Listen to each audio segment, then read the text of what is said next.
సింహశతకము నాగేంద్ర సైన నీనామ మాధుర్యంబు మూడు కన్నుల సాంబమూర్తి కిరుక పంకజాక్ష నీ బల పరాక్రమమెల్ల భారతీపతి అయిన బ్రహ్మ కిరుక మధుకైట భారిణీ మాయా సమర్థత వసుతలో బలి చక్రవర్తి కిరుక పరమాత్మనీదగో పక్షపాతత్వంబు దశ శతాక్షుల పురందరుని కిరుక వీరి కిరుకగు నీ కదల్ వింతలెల్ల నరుని కిరుకన్న నెవరైన నవ్విపోరే భూషణ వికాస శ్రీధర్మపుర నివాస దుష్ట సంహార నరసింహ దురిత దూరా శోభామయమకు ధర్మపురమున వసించు ఓ నరసింహస్వామి, నీవు దివ్యాభరణములతో ప్రకాశించువాడవు, పాపములను పారద్రోలువాడవు, దుష్టులను శిక్షించువాడవు.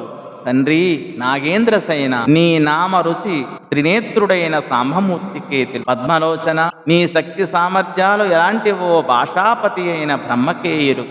మధుకైట భారీ నీ మాయా ప్రభావము ఈ లోకములో బలిచక్రవర్తికే తెలుసు. పరమాత్మ నీ పక్షపాత బుద్ధి 1000 కళ్ళు గల దేవేంద్రునికి ఎరుక. వీరికి తెలిసిన నీ వింత కథలు సామాన్యులైన మానవులకు తెలుసు అని అంటే నవ్వరా విన్నవాళ్ళు. నిన్ను తెలిసిన వాళ్ళకేమో ఏదో సామెత చెప్పినట్లు అరటిపండొలిచి అరచేతిలో పెట్టినట్లుంటుంది.